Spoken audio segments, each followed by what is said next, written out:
Atención, torre. Aquí vuelo 3142. Permiso para despegar. Espere 3142. No pueden despegar todavía, tenemos otro avión. Llegando. Después son ustedes.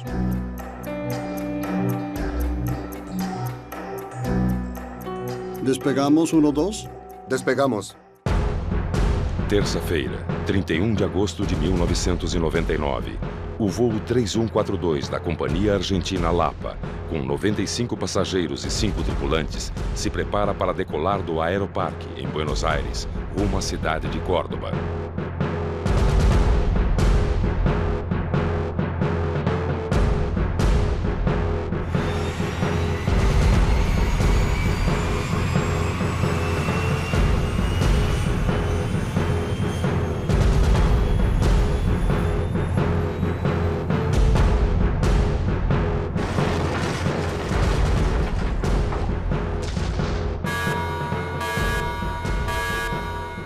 No momento em que o alarme sonoro e luminoso do quartel foi ativado, procuramos a torre de controle para saber o que estava acontecendo. Nos disseram que na cabeceira 31, um Boeing 737-200 tinha saído da pista. Naquela noite, o bombeiro Carlos Telha estava de plantão na base do Aeroparque. Saíram entre 15 e 18 bombeiros, depois vieram como apoio mais 20 a 30 bombeiros. Só 2 bombeiros, que eram os motoristas, combatiam o incêndio, e o resto da equipe se encarregava das tarefas de salvamento. A perda de combustível no motor quente e o gás expelido pela ruptura de uma estação no local causam um incêndio e a destruição total da aeronave. O que mais me impressionou foram as pessoas presas no nariz do avião. Ao redor de 15, 20 pessoas que estavam presas entre os pedaços da fuselagem. Eles nos agarravam pelas calças e diziam: "Por favor, me tira daqui, estamos queimando." O avião da Lapa saiu da pista e atravessou uma avenida fora do perímetro do aeroporto. Antes de parar em uma área de terraplanagem, colidiu contra 2 automóveis e uma estação de gás. Quando o avião bateu contra a terraplanagem, em pouco tempo a cabine começou a se incendiar. A situação era bastante difícil. E eu finalmente consegui sair por um buraco na fuselagem do avião que não tinha mais trem de aterrissagem. Acho que eu e outras pessoas saímos por ali. Era como uma onda de mar que subia e descia, subia e descia. E a temperatura era muito intensa. E os gritos. E tinha pessoas lá fora que eu via que rolavam no chão para apagar a chama sobre elas. Até o momento em que vi que o fogo baixou. Quando estava baixando, cobri meu rosto com as mãos, porque a gente cobre instintivamente os olhos, e pulei.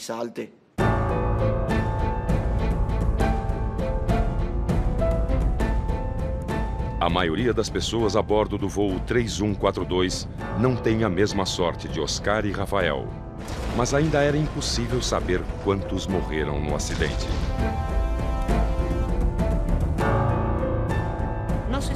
Não sabia quantos mortos tinha. Eram muitas ambulâncias, bombeiros.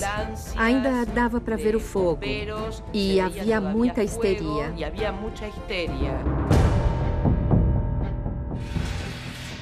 Milhares de pessoas acompanham as notícias pelos telejornais e alguns se dão conta de que a tragédia também os tinha atingido. Eu cheguei em casa, liguei a televisão à noite e via em todos os jornais uma grande massa de fogo. Parecia que tinha ocorrido uma grande tragédia aérea. Já há alguns anticipos acerca de lo que podem haver sido as causas A minha irmã me telefonou e avisou que achava que nosso pai estava naquele voo. E então o nosso desespero foi tentar ligar para o celular dele. E foi assim durante toda a noite, tentando me comunicar com ele depois do que vimos na televisão. Durante toda a noite, tentando saber se ele estava vivo ou não. Vi a notícia pela TV. Quando vi a magnitude do acidente, do incêndio, imediatamente desci, tomei um táxi e tentei chegar ao aeroparque. O coronel Néstor Pelissa foi designado pela GEAC, a Junta de Investigações de Acidentes da Aviação Civil, para comandar a investigação. Ao chegar no local do acidente, já encontra outros membros da junta. E já tinha nesse momento 8 pessoas da junta. A junta de acidentes tem um plano de acionamento, mas antes que executasse esse plano, como o acidente aconteceu no aeroparque, as equipes de televisão chegaram bem rápido. Muitos já estavam sabendo e por isso chegamos lá antes de sermos chamados pela junta.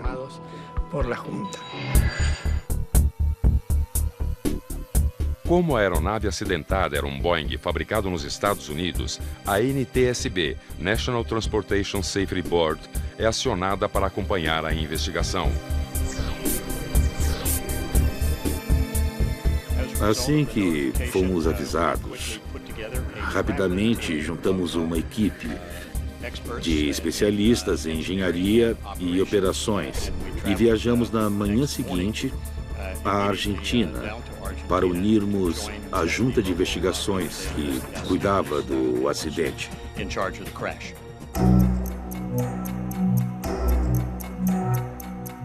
No dia seguinte, a imprensa confirma: a queda do avião da Lapa, segundos após decolar do aeroparque, matou 65 pessoas. 2 em solo, 60 passageiros e 3 tripulantes. Entre eles, comandante e copiloto. Eu cobri a história desde o início, vendo o desespero dos familiares que queriam algum tipo de informação sobre os passageiros.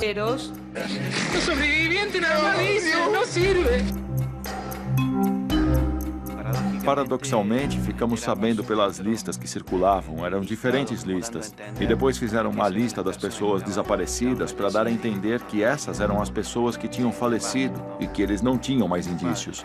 Nosso pai faleceu quando vinha naquele voo. Ele tinha que viajar pela manhã e voltava à noite por causa do trabalho. Ele era advogado. Concluído o trabalho de resgate, os investigadores da GEAC começam a buscar pistas para esclarecer o acidente. Tivemos que esperar diminuir a temperatura de tudo que estava incendiado. Então, praticamente, só na madrugada do dia seguinte, nossos investigadores começaram a remover os restos.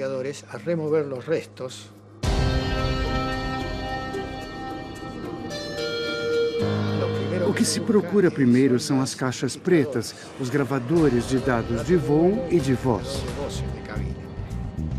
Localizadas no dia seguinte ao acidente, as caixas pretas são colocadas sob custódia da Justiça Argentina. As caixas pretas foram levadas e guardadas às 7 chaves pela Justiça Argentina. Então, não pudemos começar imediatamente a transcrever o conteúdo delas. Essa companhia aérea Lapa era de baixo custo e nova no mercado.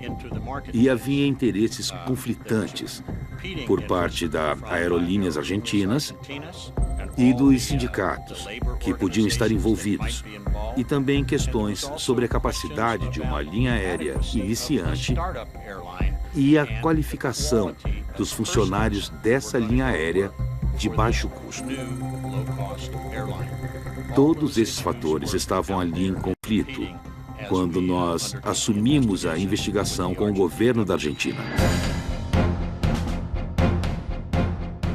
Enquanto as questões legais envolvendo as caixas pretas eram resolvidas, os investigadores trabalham com os elementos que já têm em mãos. Neste caso, podíamos considerar que tinha ocorrido uma falha no motor, o que impediu a decolagem. Ou considerar também que o avião não estava configurado para a decolagem, especialmente a parte dos flaps. Atención, torre. Aquí vuelo 3142. Permiso para despegar. Espere 3142. No pueden despegar todavía, tenemos otro avión llegando. Después son ustedes, ¿ok?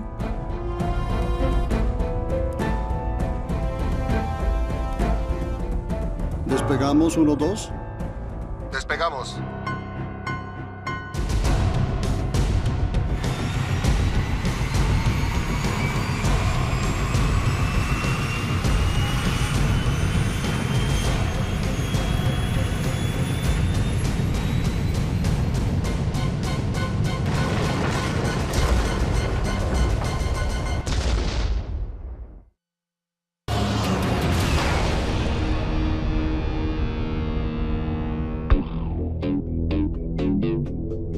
Cinco dias após o acidente, as caixas pretas são liberadas pela Justiça Argentina e enviadas para os laboratórios da NTSB, nos Estados Unidos. Enquanto isso, os investigadores da GIAC Argentina analisam o que têm em mãos. Depois de alguns dias, fomos levando as partes que poderiam ajudar a remontar o avião de alguma maneira, colocando essas partes nas posições em que elas ficavam no avião, os motores e tudo mais. Isso é muito importante também para ver como ocorreu o acidente. Logo no começo, um detalhe já chama a atenção dos investigadores. Fomos encontrando aos poucos os comandos de flaps que nos indicariam a posição dos mesmos. Localizados nas asas e responsáveis pela sustentação do avião, os flaps são fundamentais no momento da decolagem. Todos estavam na posição para cima, o extremo dos flaps para cima. Isso já nos deu uma ideia do que poderia ser uma das principais causas. Os dados do avião também são minuciosamente checados pela equipe da Junta de Investigação. O Boeing 737-200, construído em 1970, foi comprado pela companhia argentina Lapa em 1996. Uma aeronave com quase 30 anos de idade. O avião estava em boas condições, apesar dos muitos anos de uso.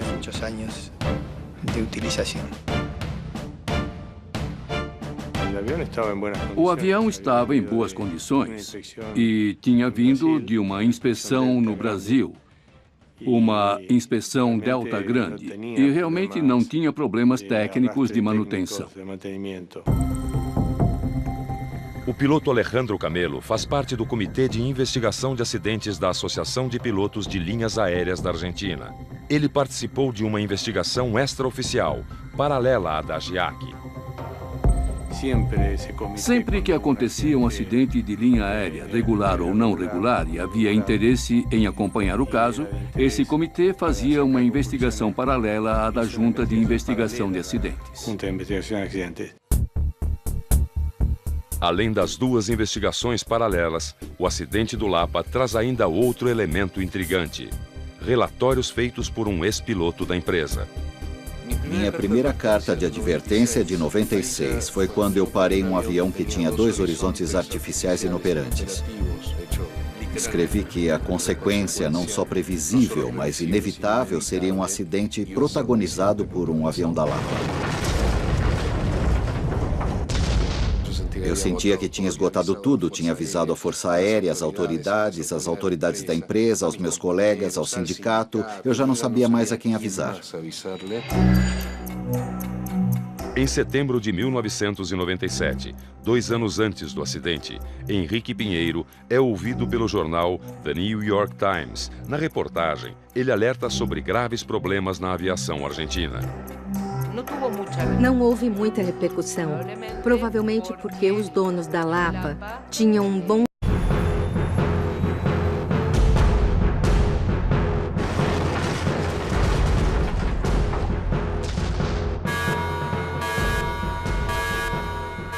No momento em que o alarme sonoro e luminoso do quartel foi ativado, procuramos a torre de controle para saber o que estava acontecendo. Nos disseram que na cabeceira 31, um Boeing 737-200 tinha saído da pista. Naquela noite, o bombeiro Carlos Telha estava de plantão na base do aeroparque. Saíram entre 15 e 18 bombeiros. Depois vieram como apoio mais 20 a 30 bombeiros. Só 2 bombeiros, que eram os motoristas, combatiam o incêndio. E o resto da equipe se encarregava das tarefas de salvamento. A perda de combustível no motor quente e o gás expelido pela ruptura de uma estação no local causam um incêndio e a destruição total da aeronave. O que mais me impressionou foram as pessoas presas no nariz do avião. Ao redor de 15, 20 pessoas que estavam presas entre os pedaços da fuselagem. Eles nos agarravam pelas calças e diziam: "Por favor, me tira daqui, estamos queimando."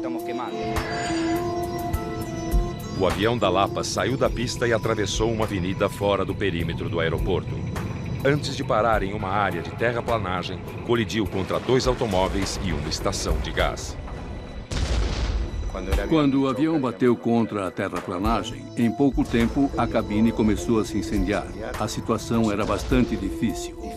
E eu finalmente consegui sair por um buraco na fuselagem do avião que não tinha mais trem de aterrissagem.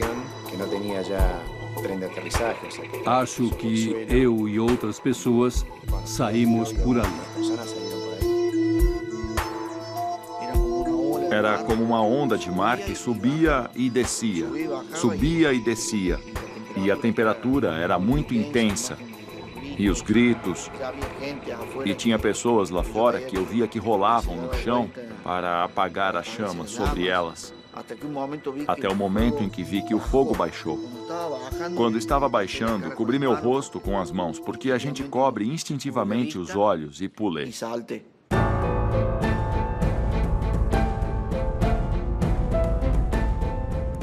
A maioria das pessoas a bordo do voo 3142 não tem a mesma sorte de Oscar e Rafael. Mas ainda era impossível saber quantos morreram no acidente.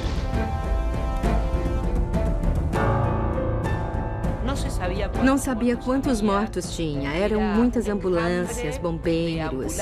Ainda dava para ver o fogo. E havia muita histeria. Os investigadores a remover os restos.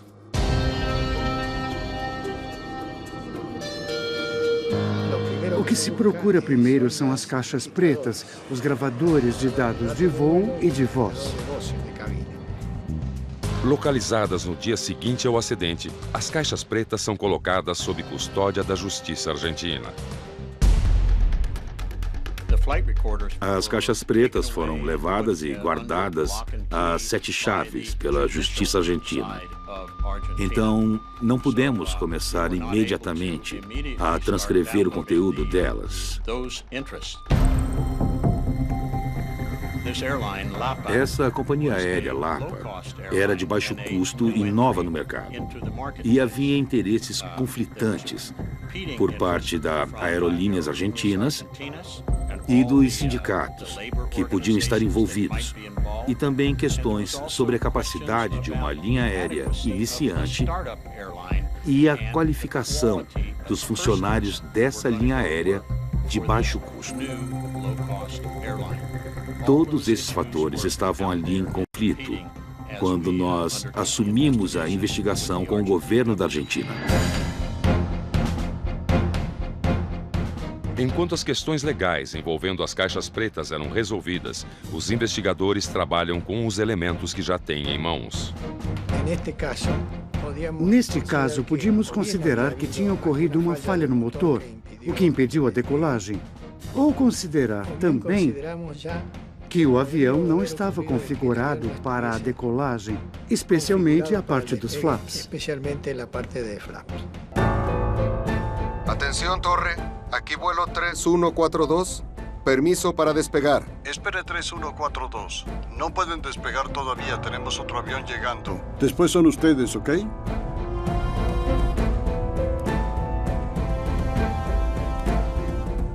¿Despegamos 1-2? Despegamos.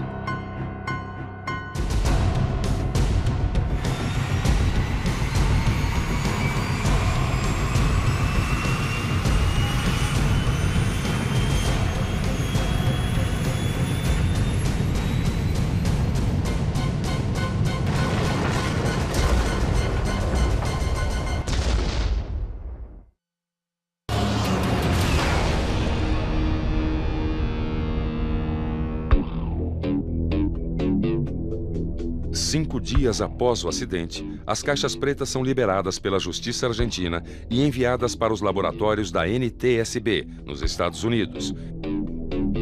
Enquanto isso, os investigadores da GIAC Argentina analisam o que têm em mãos. Pule.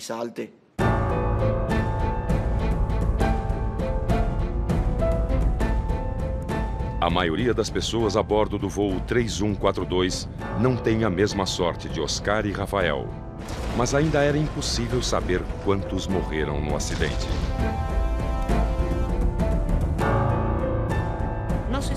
Não sabia quantos mortos tinha. Eram muitas ambulâncias, bombeiros. Ainda dava para ver o fogo. E havia muita histeria.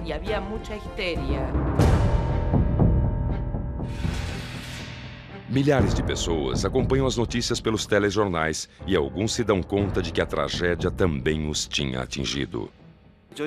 Eu cheguei em casa, liguei a televisão à noite e via em todos os jornais uma grande massa de fogo. Parecia que tinha ocorrido uma grande tragédia aérea. Já há alguns antecipos acerca de lo que podem haber sido as causas deste acidente. Uma falha técnica. A minha irmã me telefonou e avisou que achava que nosso pai estava naquele voo. E então o nosso desespero foi tentar ligar para o celular dele. E foi assim durante toda a noite, tentando me comunicar com ele depois do que vimos na televisão. Durante toda a noite, tentando saber se ele estava vivo ou não. Vi a notícia pela TV. Quando vi a magnitude do acidente, do incêndio, imediatamente desci, tomei um táxi e tentei chegar ao aeroparque. O coronel Néstor Pelissa foi designado pela GIAC, a Junta de Investigações de Acidentes da Aviação Civil, para comandar a investigação. Ao chegar no local do acidente, já encontra outros membros da junta. E já tinha nesse momento 8 pessoas da junta. A junta de acidentes tem um plano de acionamento, mas antes que executasse esse plano, como o acidente aconteceu no aeroparque, as equipes de televisão chegaram bem rápido. Muitos já estavam sabendo, e por isso chegamos lá antes de sermos chamados pela junta.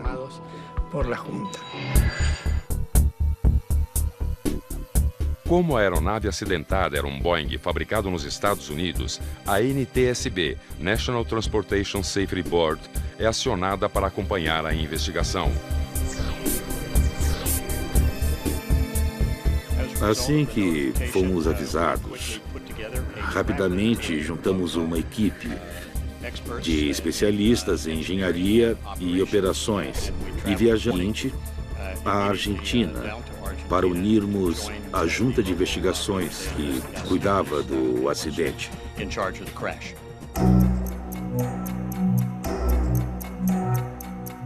No dia seguinte, a imprensa confirma.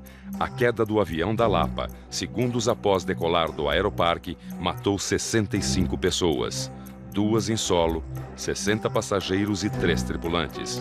Entre eles, comandante e copiloto. Eu cobri a história desde o início, vendo o desespero dos familiares que queriam algum tipo de informação sobre os passageiros.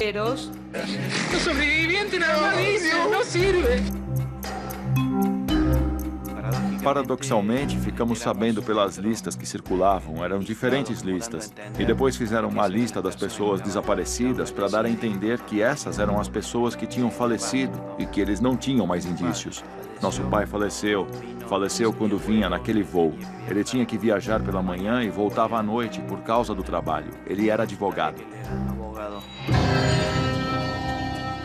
Concluído o trabalho de resgate, os investigadores da GIAC começam a buscar pistas para esclarecer o acidente.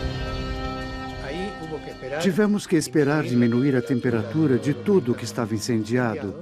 Então, praticamente, só na madrugada do dia seguinte, nossos investigadores começaram a remover os restos.